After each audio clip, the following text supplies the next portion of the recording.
All right. Good afternoon and good morning, everyone, depending on where you are. Thank you for taking the time to join us today, our second webinar of the 2026 webinar series. My name is Tina Barr. I'm the Director of Training and Education for the National Association for Civilian Oversight of Law Enforcement, or NACOLE.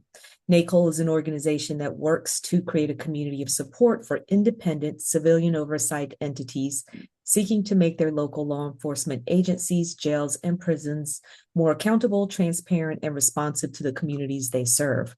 One part of that effort is our webinar series. Since 2015, NACOLE has used the series to bring you information on effective practices in civilian oversight, innovations in the field, findings with relevant research, and efforts to reform the criminal legal system. So before we get started with the webinar today, I'll go over a few logistics. First, you have the ability to turn on your captions for this webinar by clicking the caption button at the bottom of your screen. Next, please note that everyone has entered the webinar in listen-only mode, so the chat feature is disabled. However, you are able to post questions in the Q&A feature. So feel free to post any of your questions that you might have in the Q&A feature. To ensure that our speaker today gets through the prepared remarks, we will answer questions towards the end of the webinar. Everyone will have the ability to upvote questions, and so if you would like a particular question to be answered before the others, you simply click the thumbs up icon beside that question. To allow more times for question and direct engagement between the speaker and audience, immediately after the webinar, we'll do a post-webinar discussion that'll be about 30 minutes after the webinar. So that discussion will take place in a different Zoom room. And so towards the end of the prepared remarks, the end of this hour, I will provide a link to that Zoom room. Please be aware that if you click the link before you're ready to leave the webinar, you will be kicked out of the webinar and taken to the Zoom room. So just be aware of that. Don't click the link until you're actually ready to leave the webinar. And then finally, today's webinar is being recorded and will be available to you and everyone who registered for the webinar for 4 months. You'll receive an email within 5 business days of today with information on how to access the recording. Okay, now that the logistics are out the way, I am moving on to the webinar, which is titled, Why and How More Stringent Foot Pursuit Policies Might Reduce Community Harm. Despite the widely accepted view that foot pursuits are inherently dangerous for both police officers and citizens, a minority of police agencies have adopted policies that have the potential to minimize the risk of harm by limiting the circumstances in which police officers are permitted to pursue a subject on foot. This presentation includes an analysis of data related to foot pursuit incidents that supports the premise that adopting new or streamlining existing foot pursuit policies could reduce the number of foot pursuits that occur, thereby diminishing the potential for harm for those incidents. Additionally, because a significant proportion of foot pursuits that culminate in the use of deadly force involve subjects that are either perceived to be armed or are in fact armed, the presentation will illustrate why law enforcement agencies should adopt policies or policy guidance specifically to address this circumstance. Our speaker today is Sharon Fairley. Professor Fairley is a graduate of the University of Chicago Law School and has taught there since 2015. Her teaching responsibilities include criminal procedure, policing, and federal criminal law. Prior to that, Professor Fairley spent 8 years as a federal prosecutor with the U.S. Attorney's Office for the Northern District of Illinois and also served as the first Deputy Inspector General and General Counsel for the City of Chicago Office of the Inspector General. In December 2015, following the controversial officer-involved shooting death of Laquan McDonald, Professor Fairley was appointed to serve as the Chief Administrator of the Independent Police Review Authority. She was also responsible for creating and building Chicago's Civilian Office of Police Accountability. Professor Fairley's areas of academic inquiry focus on criminal justice reform with an emphasis on constitutional policing and police accountability. She frequently writes and speaks about use of force by law enforcement, civilian oversight of law enforcement, and other police reform strategies. Professor Fairley graduated magna cum laude from Princeton University with a BS degree in mechanical and aerospace engineering and also holds an MBA in marketing from the Wharton School of the University of Pennsylvania. She is a member of the Council on Criminal Justice. And so I will now turn things over to Professor Fairley to get started with the webinar. Thank you, Professor Fairley. Perfect. Thank you so much, Tina. Thanks for everybody for joining me this afternoon. Really excited to have a chance to talk to you about this project. I've been working on it for a while and finally got it to the point where I'm able to share the data. We did draft a paper that summarizes all this, and that paper is now publicly available on the SSRN network. So you can find that paper online. If you need to be pointed to it, you can just shoot me an email and I'll point you in that direction. The way this project got started, actually, I became concerned about foot pursuits back when I was working in civilian oversight, and our agency was responsible for investigating use of force incidents and officer-involved shooting incidents that were the product of a foot pursuit. And we were able to see the dangers for both sides, actually, that those activities represented. Then, of course, the things really kind of heated up. In Chicago, we had a couple of back-to-back officer-involved shooting incidents that involved foot pursuits. A young man named Adam Toledo and then Antonio Alvarez. These incidents happened, and they were really, really concerning. But I didn't get my act together right away, and so just over the last couple of years, we've been working on this project, and so I'm going to tell you about it today. So the project involved collecting and analyzing data from three different sources. The first was we collected and analyzed existing foot pursuit policies among municipal agencies across the country, focusing on the agencies serving the largest cities because they're the most likely to have these kinds of policies. Then we also created and analyzed data related to Chicago officer-involved shooting incidents that also involved a foot pursuit. And then the third piece is we mined the Mapping Police Violence Database, which is a database of national police killings. And that database has a variable that includes whether or not the incident involved a foot pursuit. And so we mined that database to learn more about the circumstances of these incidents as well. And so each of these data sources was used for a specific purpose. So collecting the foot pursuit policies and analyzing them, the reason why we did that was first to identify how many agencies have these kinds of policies, and then to look at what the content of these policies are. What were some of the common components or elements of them? The Chicago database was put together because the summer reports that COPA issues on officer-involved shooting incidents is rich with information about the circumstances in which these incidents occur. And so that gave us a flavor for how these incidents were happening. And then the Mapping Police Violence database, of course, provided national scope. So, a few caveats about the data that you're about to see. The project was not intended to prove a causal connection between foot pursuit policies and a reduction in the number of foot chase incidents. We just didn't have the data power to provide that kind of causal connection. But we do think the analysis supports the argument that had more agencies had foot pursuit policies in place, that many serious incidents involving foot pursuits could be avoided. Now, because the ultimate goal, just starting off with the legal context, right? So, because the ultimate goal of a foot pursuit is to detain the subject, at least temporarily, then that means that every pursuit should have sufficient legal predication, which, under the Fourth Amendment law is at a minimum reasonable, articulable suspicion. And so it's important to note, that obviously a seizure doesn't occur until the subject has either been apprehended or submits to a show of authority. And so you could conceivably start a pursuit without reasonable suspicion, and there would be no Fourth Amendment violation, but that's actually not, we know that's not really what happens. So just looking at the law, we start with the premise that unprovoked flight in and of itself, by a Supreme Court precedent under Illinois versus Wardlow is not enough, is not sufficient to meet that reasonable suspicion standard. You need something more than that. So, and there are a couple of things that come into play here. First, unprovoked flight in a high crime area, the court has said, is sufficient to meet the reasonable suspicion standard. Similarly, unprovoked flight plus suspicious behavior, most courts find as meeting the reasonable suspicion standard. So nervous or evasive behavior is considered meeting the standard.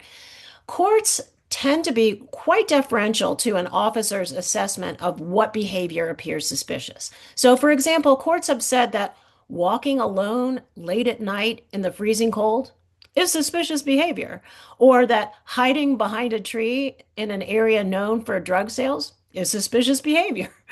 So courts are very, very permissive to officers about this. And they also have a tendency to equate evasive behavior with suspicious behavior. So the problem with this approach is, many people, as we know, have a reason to not want to engage with law enforcement, even though they're not at all involved in criminal activity. And so we start with, there's some issues with the underlying legal premise underneath foot pursuits. So but the one thing happens is something different happens when we have the idea that the subject might be armed. So courts take different views on whether circumstances that lead an officer to believe that the suspect might be armed is enough to meet the reasonable suspicion standard. Several federal circuits, for example, take the view that where state law makes it unlawful to carry a concealed weapon without a permit, that evidence suggesting someone's carrying a firearm raises reasonable suspicion of potential criminal activity, right? But other courts see a distinction where state law generally permits concealed carry. So, for example, the Seventh Circuit has held that the mere possibility of unlawful possession of a firearm is not sufficient to meet the reasonable suspicion standard. So, where you have a situation where, concealed carry is lawful, then sometimes, being suspected of carrying a firearm is not going to meet that reasonable suspicion standard. Now, when we talk about a shots fired situation, this is where courts are they say that's really a problem, right? Courts tend to consider a shots fired situation as one involving significant public safety risk and are going to be really deferential to law enforcement decisions to stop individuals or vehicles in this context. So, courts have, for example, found officers legitimately had reasonable suspicion where the officer heard shots fired, responded to the area, and then encountered a subject with a bulge in his pocket, right? That's going to be enough. Or where an officer gets a citizen report of shots fired, then goes to the area and sees a defendant, then sees a subject, then this is going to go a long way towards establishing reasonable suspicion. So that's the legal foundation. Now let's look at the existing foot pursuit policies that we found. The first thing is that we did an online search for these policies. We focused on the larger jurisdictions. And in doing this, we found that among the top 200 cities by population, only 27% had a foot pursuit policy online. Another 49% had no foot pursuit policy among the policies that they had online, meaning they had policies online, but they didn't have a foot pursuit policy among them. And then for the remaining 24%, we were unable to find any, they didn't post any policies online at all. So then we looked at, okay, based on this, based on the top 200 cities, where do you tend to see foot pursuit policies in existence? And so when you look nationally, you can see the yellow dots are the larger cities that don't have a foot pursuit policy available online. The blue dots are the cities that do. And so you can see in the Southeast, there are a lot of cities that are large cities, but they don't have foot pursuit policies. When you see a lot of blue in California, I'll explain in a minute, that's really associated with the fact that many California agencies get their policy guidance from Lexipol, which started in California, and they are using those policies. So among the policies that we collected, over half of them are what we call a model policy, which we can trace to Lexipol. So it's the same policy that exists across the agencies. They just picked up that model policy and adopted it. The other 39% of the policies we analyzed, the agency customized the policy for its own needs. So when we look at the prevalence of the foot pursuit policies, the other thing we wanted to see was there any characteristics of the jurisdictions in which foot pursuit policies were existing. So we definitely found that agencies serving larger jurisdictions were more likely to have foot pursuit policies in place or available online. We also found that agencies that tend to make a higher number of arrests are more likely to have foot pursuit policies. The presence of a foot pursuit policies was actually negatively correlated with non-gun related violent crime. I have yet to find an explanation for that. So if anybody has any hypotheses, I'm definitely all ears about that. So when looking at the content and the component, the pieces of these policies, there are definitely commonalities. So first of all, most of them start out by expressing core values like the importance of safety for everyone, the sanctity of life. Most of the policies also have a balancing analysis. So you're probably familiar with the balancing analysis that exists in motor vehicle policies. It's basically the same thing where the officer is continually asked to balance the law enforcement interest in stopping the person right away versus the risk of safety of harm to the officer and the community.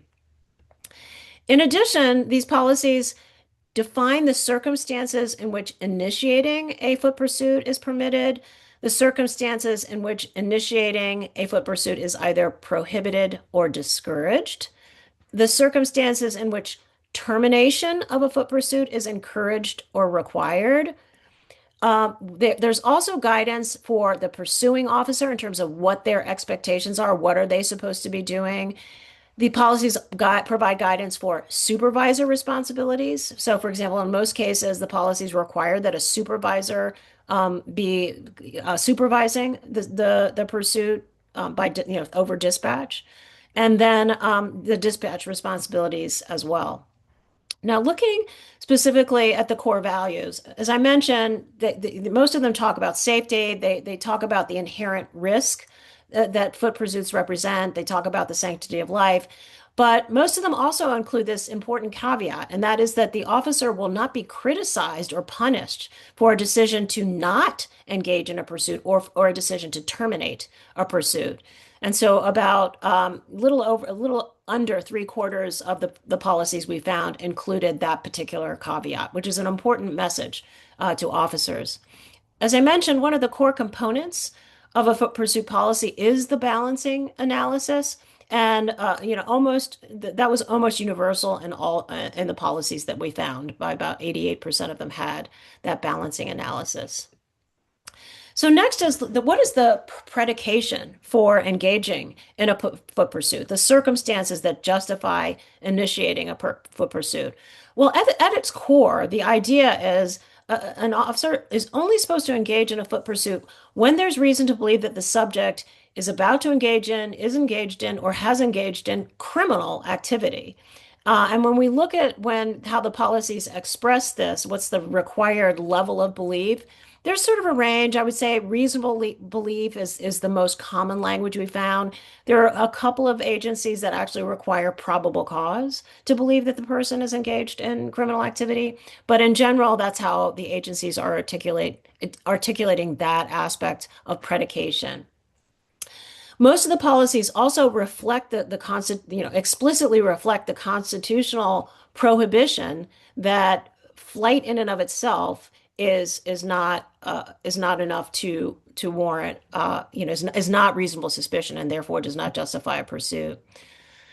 Now, there are only a handful of agencies that limit engaging in a foot pursuit based on the seriousness of the criminal conduct involved. So when we looked at policies, we see in Chicago, Baltimore, and then in Springfield, Massachusetts, they actually only allow foot pursuits for more serious kinds of offenses. And I think this is an important development and it's something that, I would support after seeing this research for sure.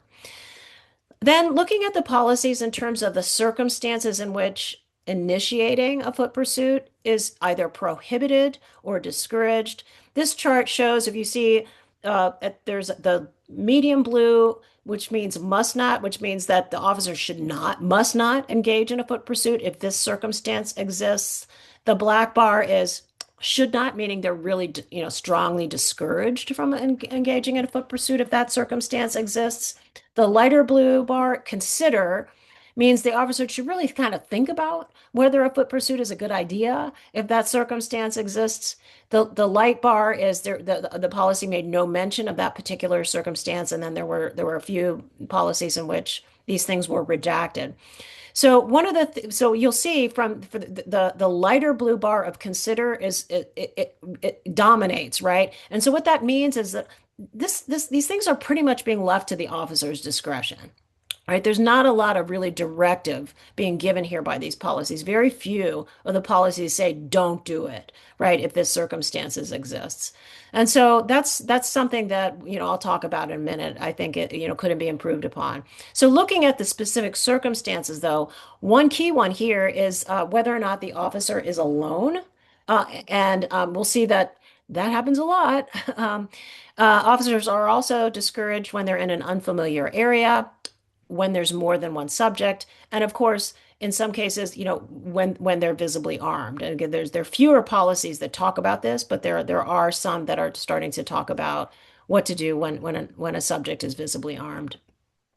Then there, policies also talk about the circumstances that suggest a foot pursuit should be terminated. So looking similarly at that information, there are a number of circumstances that the policies talk about. And the language used here in the chart you can see is very similar to the chart before. So the middle medium blue bar is where we say they may stop a pursuit, meaning it's mostly left to the discretion of the officer. It's only that dark bar where the policy is saying is you have to terminate the pursuit if this circumstance exists. And so some of these reasons to terminate include when the suspect has been identified, meaning you can easily probably find them later, when there are multiple suspects, unforeseen circumstances, where there's injury to a third party, injury to an officer, where there's weather conditions that make it problematic. When a subject enters a building, is a circumstance when the officer loses their firearm, when the officer loses the subject, when the officer is separated from their partner, and then when the officer loses communications. So these are all reasons that are appearing in many of these policies as reasons to terminate a pursuit if it's underway. But again, looking at most of these, you'll see it's still left by and large to the discretion of the officer. So moving on to the next part of the project, which is the database we created of Chicago officer-involved shooting incidents. Here we looking at all the incidents that we analyzed, about 41% of the officer-involved shooting incidents involved a foot pursuit. And so looking and comparing and contrasting the incidents involving a foot chase versus the others, we see some differences. So, for example, foot pursuit incidents were more likely to come from a shots fired call, and less likely to call from a crisis response call. One of the hypotheses that I had that didn't really bear out was I thought that foot chase incidents might have resulted in greater fatality, but it's actually equal to the other officer-involved shooting incidents. So we do not see that foot pursuits are more fatal than other kinds of shooting incidents. Then looking at the number of involved officers, I think the big important thing to take away from this chart is you'll see there's this substantial number of incidents, 37% of these officer-involved shootings that arose from a foot pursuit that involved only one officer. And that, of course, as we just saw, is a circumstance where engaging in a foot pursuit is discouraged. So again, here's an area where if more agencies had these policies and officers followed these policies, there might be a reduction, in these kinds of incidents. Looking also at the officer-involved shooting data from Chicago, one of the reasons we wanted to look at this data was to learn about, okay, what was the reason for the pursuit? How did this whole thing get off the ground? And as you can see from the top reasons that are mentioned, person with a firearm, shots fired, these are, those are, armed individuals, right? So those kinds of armed situations involving an armed subject are always going to be floating to the top. The other thing that I think is really interesting here is that we have, a fairly significant portion, 16% of these incidents where they just say it's a suspicious person, right? And just being a suspicious person is not enough, right? That's not enough legal predication. Now, maybe there's data behind this to say that the person was actually suspected of a crime, but just someone who looks suspicious really isn't enough justification to chase them, right? And so this is an area where I think policies could be more clear. And then also in this data, we also see that a number, fairly significant proportion of these incidents involved more than one subject, which again is another circumstance in which foot pursuits are discouraged.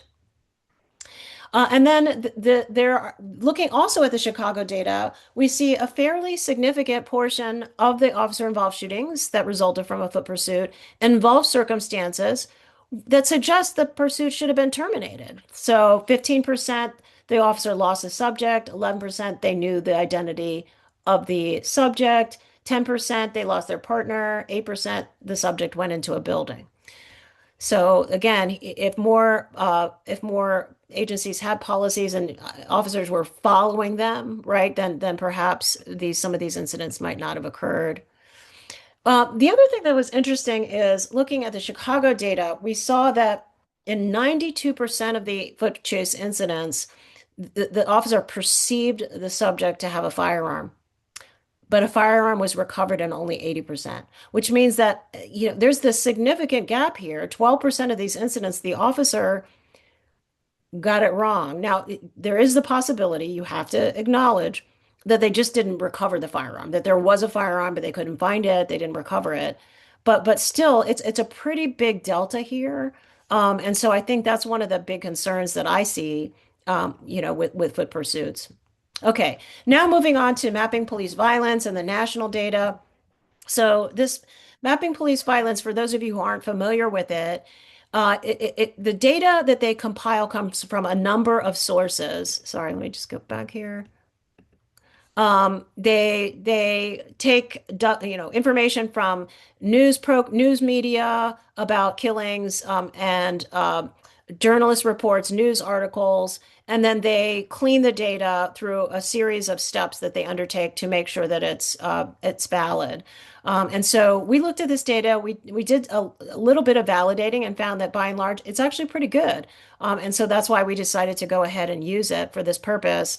So looking at the MPV data, which is national in scope, they do have a variable where they have, whether or not the killing involved a foot pursuit, a car pursuit, or someone who's not fleeing.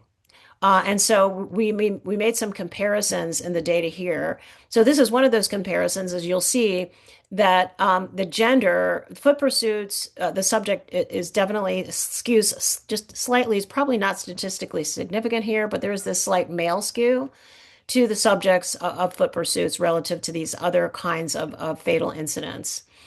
Foot pursuits also skew younger, meaning the subjects are more likely to be between the ages of 18 and 39 relative to killings that involve a car pursuit or a person who was not fleeing. Then looking at whether or not the person was armed, and here this data they do not collect whether or not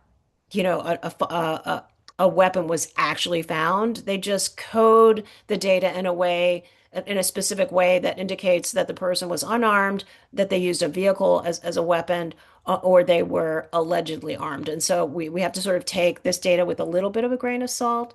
But you see there are some differences here. And the key thing here is that, again, there's a significant proportion of these incidents in which the subject is perceived to be armed, right? So this is a scenario that's going to keep coming up, and it's a scenario that most policies don't address, and I think it's one that should be addressed from a policy perspective. Then looking at the type of weapon, obviously most of we're talking about guns, firearms, and so that's important.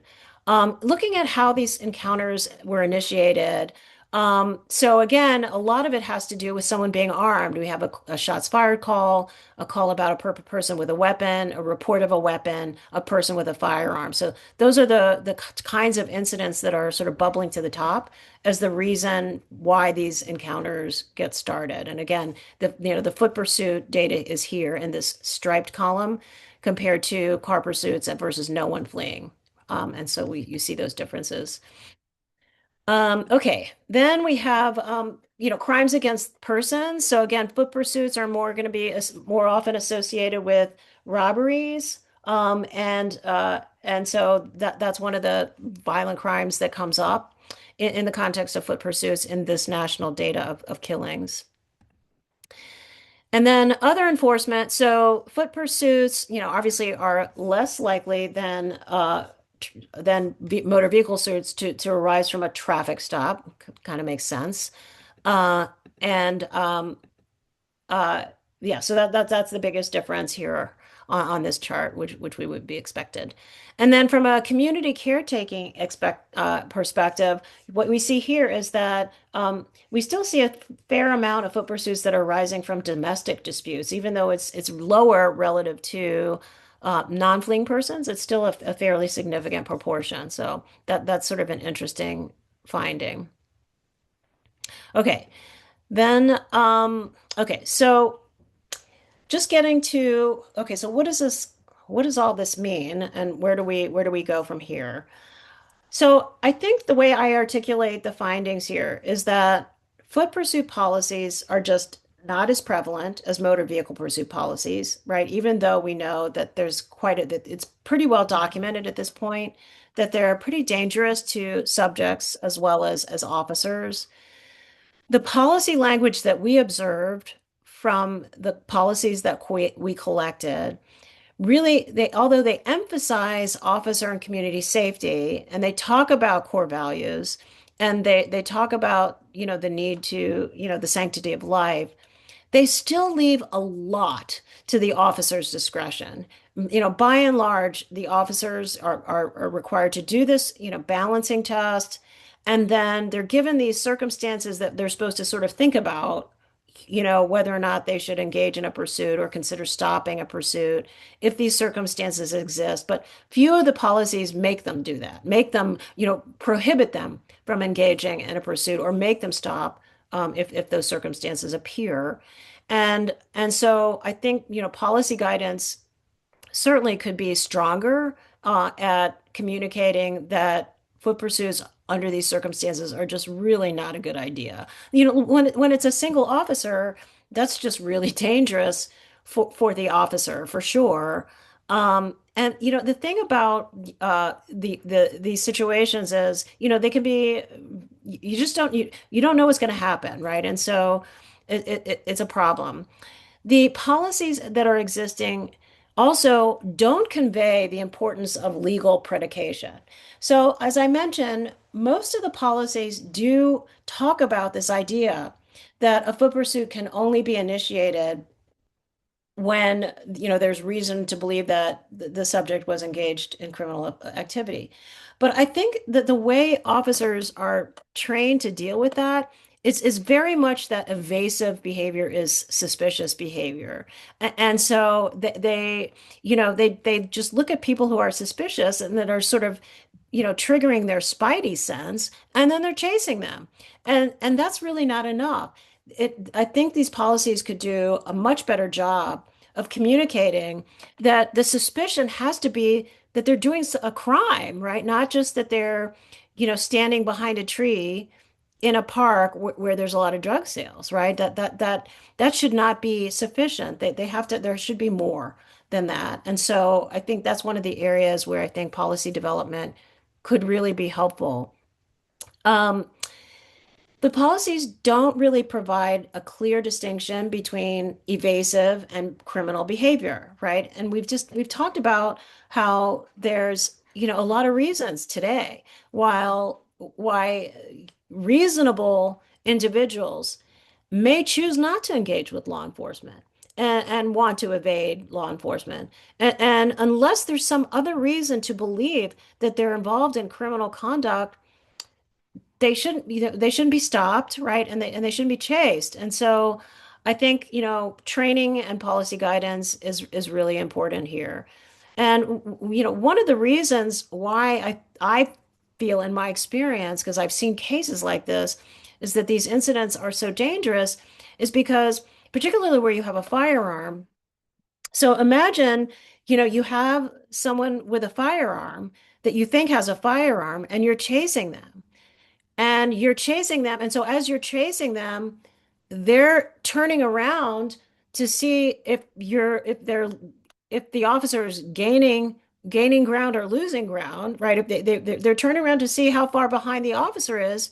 And so what is the officer going to do? He's going to interpret that as a furtive movement, right? As potentially a threatening furtive movement if he thinks the person is armed, and so he's going to probably discharge a weapon because he feels threatened in that moment. And like I said, like we saw in the data here, for a fairly significant portion of these incidents, the officer is incorrect in his belief that the person is armed. And so that scenario I've personally seen played out in specific cases. And I find it really, really concerning. And so it's one of the reasons why I think policy guidance here is so important. Um, Most policies fail to convey the alternatives to a pursuit. And so that's, we'll talk about that in a sec. I'll talk about that a little bit more in a second. So that's also an area of policy guidance that I think could be really helpful. And that, all of the policies, most, I should say, rely on this balancing test that's just really not clear in the context of foot pursuits. So, I mean, when you think about that balancing test in the context of motor vehicle pursuits, it makes sense, right? Because when you're in a motor vehicle pursuit and the officers are being asked to weigh the risk to the community, it's pretty easy to do that, right? Because they know, like, how fast is the subject driving? Is it nighttime? Are the streets filled with pedestrians and other cars or not? And so it's easy for the officer to sort of gauge or get a feel for, like, well, how dangerous is this situation becoming? And that context really just does not exist in the foot pursuit context, right? We know, or we have a better idea of, you, if you will, of the danger to the officer and the subject, because the subject is at risk of getting the use of deadly force. But we don't know how, it's not always clear what threat the subject represents to the community, right? Unless, even if there's a firearm involved, it's still not clear, if the subject really presents an imminent threat to the community just by the fact that they have a firearm, right? Sometimes, they're only dangerous because they're being chased, right? Um, and so that's a big question too, that I think, the balancing test is maybe not appropriate in this context, which I'll talk about in a minute. So there are a few, and then looking at the foot pursuit incidents in terms of the key findings, many of these pursuits end in a use of deadly force, right? That involves circumstances in which pursuits are discouraged, right? So when there's the officer's by himself, where there's more than one subject, where the subject is visibly armed. So we see those circumstances are happening a lot. And so again, if we had more stringent policies and more policies, perhaps some of these incidents wouldn't be occurring, right? Because officers would be discouraged from initiating pursuit or terminate or encouraged to terminate a pursuit, as these circumstances appear. So again, same for termination. There were circumstances in which termination is encouraged that were in a number of these incidents. So the officer lost subject, lost his partner, or the identity of the subject was known. So that those are, I think, important findings. So policy recommendations. So what does that mean from a policy perspective?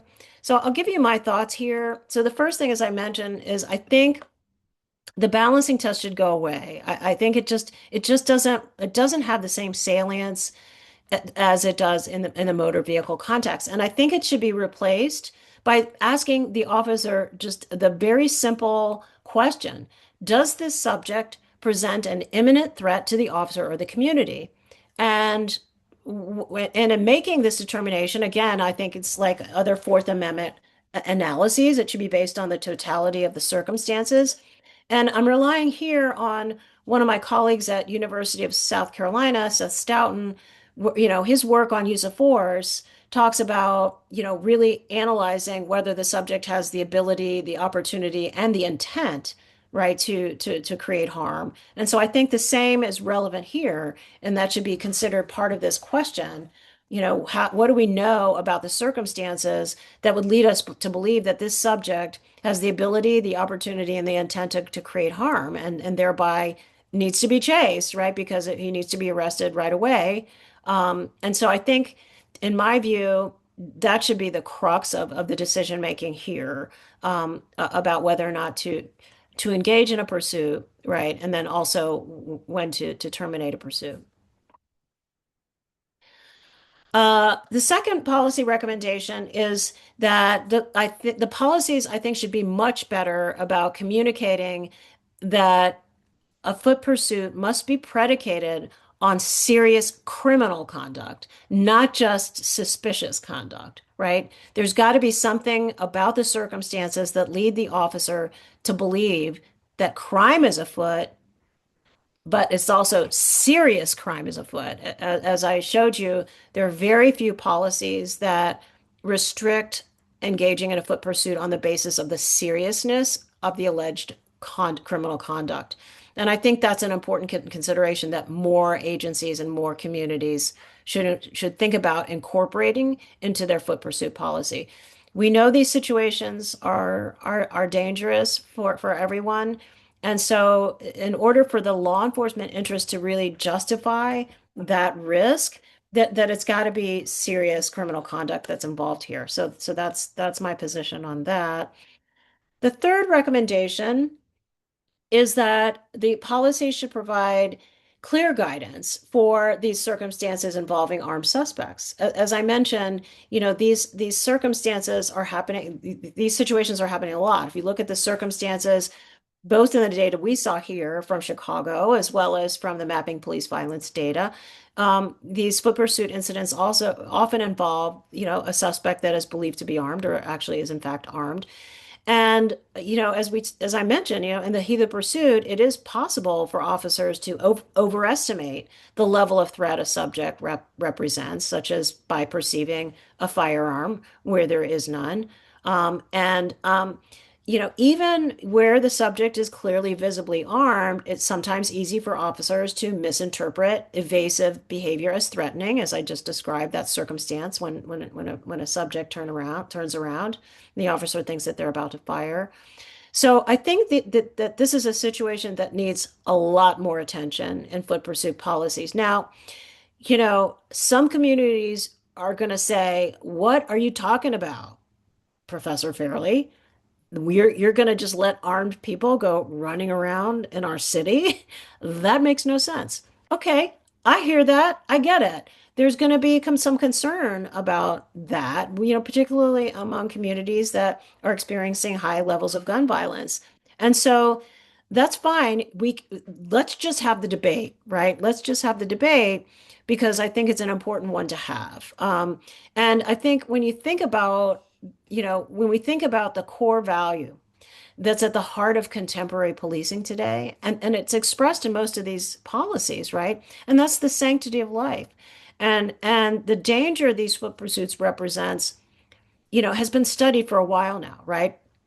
And way back in the 1990s, right, law enforcement agencies themselves were starting to get concerned about the danger that foot pursuits represented, and the International Association of Chiefs of Police has had a model policy on foot pursuits dating all the way back to 2003. So we're talking about, here we are 2 decades later, and still, most agencies are without, there's, a substantial portion of agencies that are without one of these policies. So we need to get folks on board and having the debate about these policies in general, but specifically around how we're going to deal with the situation with armed suspects. Um, so that's a policy thought. Um, as I mentioned, most of the policies don't list the alternative strategies and tactics that can be used instead of initiating a pursuit. And this is something that actually is in the International Association of Chiefs of Police. It's in their model policy. They actually provide a list of alternatives, which includes things like aerial support, containment of the area, canine search, saturation of the area with patrol personnel, and then also just the idea that maybe you can find this person some other time, right? And under safer circumstances, right? And so I think it is important to have a list of alternatives in the policy itself. Why? Why is it important that those things be listed in the policy? I think that having the alternatives in the policy has both expressive value and information value. What do I mean by those things?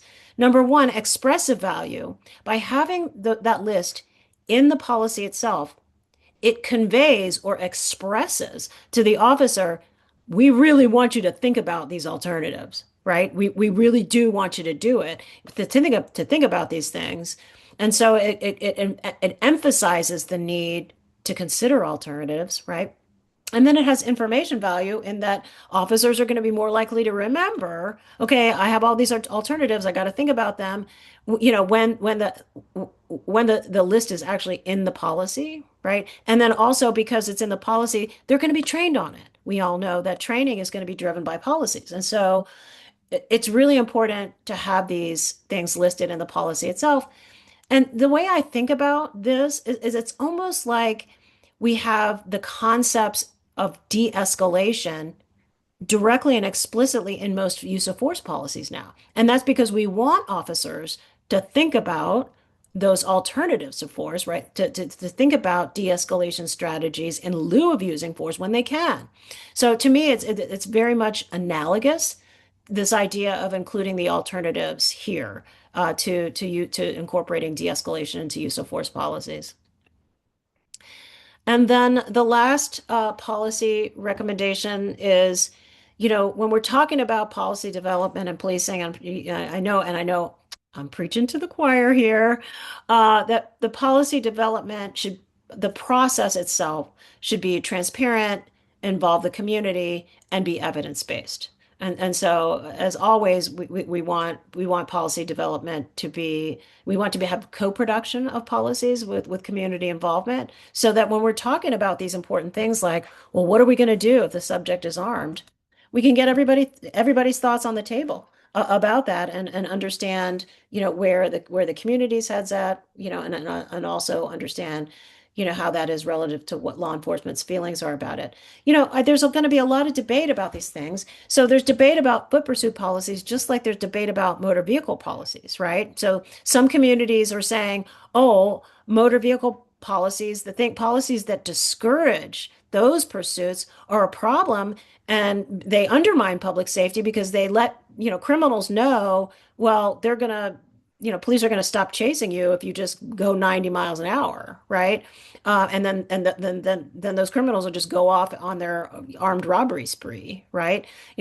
Chicago Police Department got criticized for their policy because there was a spate of armed robberies where, officers had to back off from their motor vehicle pursuits because they got too dangerous. And so, we're going to have those criticisms are going to come in the foot pursuit context as well. But let's have the debate and try to get to some place of agreement, and develop policies that are a little bit more restrictive, and therefore I think would be more safe for the community. So that's the presentation that I have for today. I'm going to stop sharing and turn it back over to Tina. Yeah. Thank you so much, Sharon. We've got a question, and for the benefit of people who will be watching the recording because they weren't able to attend today, the live webinar, I will read the question. But Sharon, you should be able to see it in the Q&A box as well. Okay, great. So the question, in California, the state Supreme Court ruled in People versus Flores in 2024 that flight from an officer alone is not sufficient to justify detention. A concurring opinion specifically called out the reasonable basis for Black and Brown people to avoid contact with police officers. Have you seen a shift in California policies that reflect this more strict legal approach in state constitutional law? Um, I have not, but I will say that we began collecting these policies in 2023, and into 2024. So we might not have caught the change in law that you're describing. And so, I can't tell you if there's more recent change in policy since then.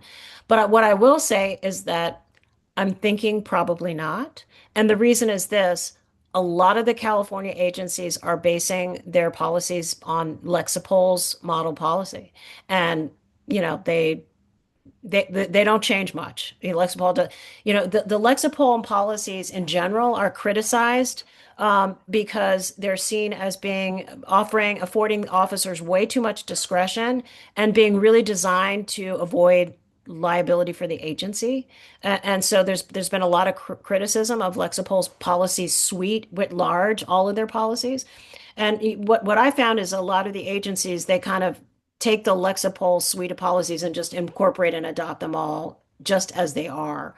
And so I doubt that there's been a lot of change, but it is possible. And did you separate out any data about accidental discharge incidents and foot pursuits? Um, okay, so when it comes to the mapping police violence database, I think that I think that they were screened, accidental discharges were screened out. So I would say so we wouldn't have had them in there. And I believe the same thing is also true for the Chicago data that we looked at. Yeah, so I don't think that data include any accidental discharges also. Okay. Okay. And this question, it's more about access to a document. Can you provide a link to the IACP guidance on foot pursuits? So let me find out about that. I do know that that policy may be behind their paywall, if you call it. So I'm not sure if I'm a member of ISAP, an associate member, even though I'm not in law enforcement. Um, so I don't know if it's like against their rules for me to share it. So let me find out about that. Just if you want to just shoot me an email and I will find out. All right. Okay. So those are all the questions we have right now. I am going to put into the chat for everybody the link to the Zoom discussion room, which will happen immediately after this we log out of this webinar.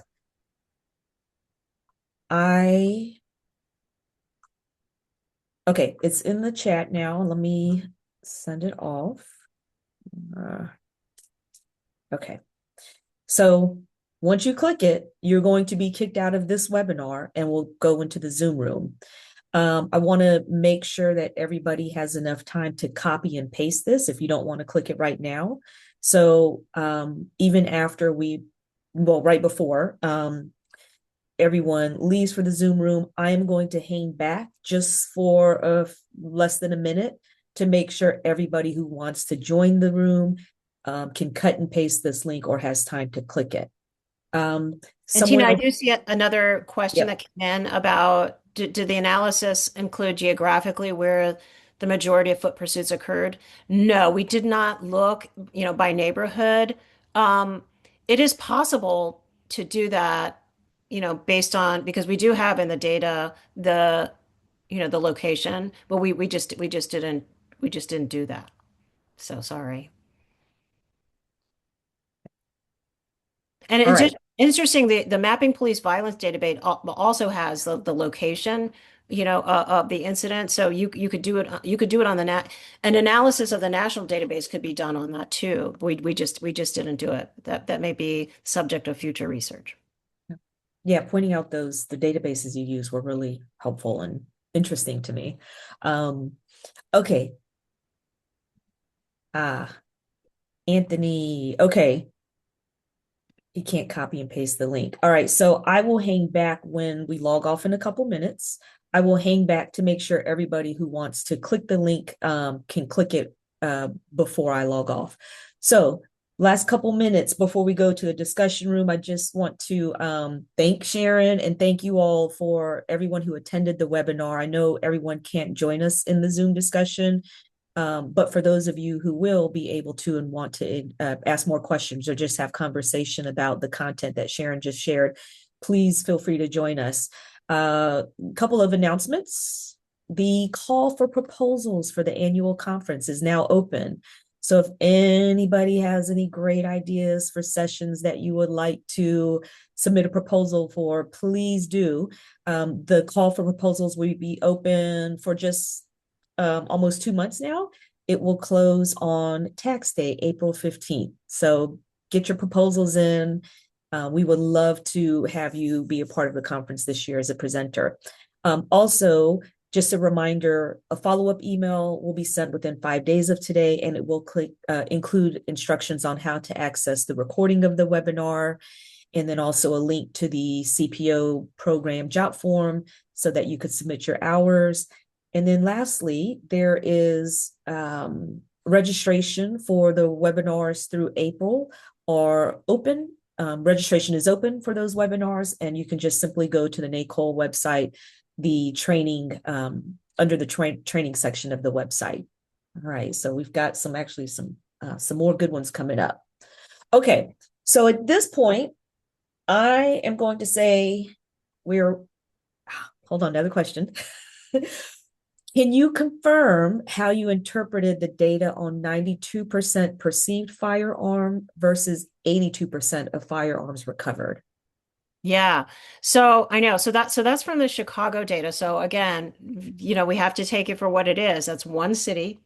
And it's a fairly significant time period. I think we looked at incidents ranging from like 2009 all the way up to like 2021, 2022. So it's 10 years of data. And so yeah, so the COPA reports will indicate whether or not a firearm was recovered, right? And so that's what we coded the incidents for that data point. And so that's where it comes from. So in 92%, there was a firearm that the officer perceived a firearm and said, I thought this person was armed, right? But a firearm was only recovered in 80%. So that's what we found. And the delta, by the way, also this is interesting too. I had a hypothesis that delta might be higher for foot pursuits rather than other shootings, right? Because you've got the chase going on, and maybe there's more reason, like in the craziness of the chase, the officer gets it wrong. But the delta was the same. It was still the same. There was still, when you looked at the officer involved shootings that did not involve a foot pursuit, there was still like a 10% spread between the situations in which an officer perceived a firearm and a firearm was actually recovered. So, And they thank you for answering okay, sure. that. Okay, so to Anthony's point, he couldn't copy and paste the link. It is in the Q&A as well, and so I think you may be able to copy and paste there. But either way, we're ready to go over to the Zoom room, and Okay, so I'm go headed there now. click away. I will be there in less than a minute. So see you soon. Thanks, everybody.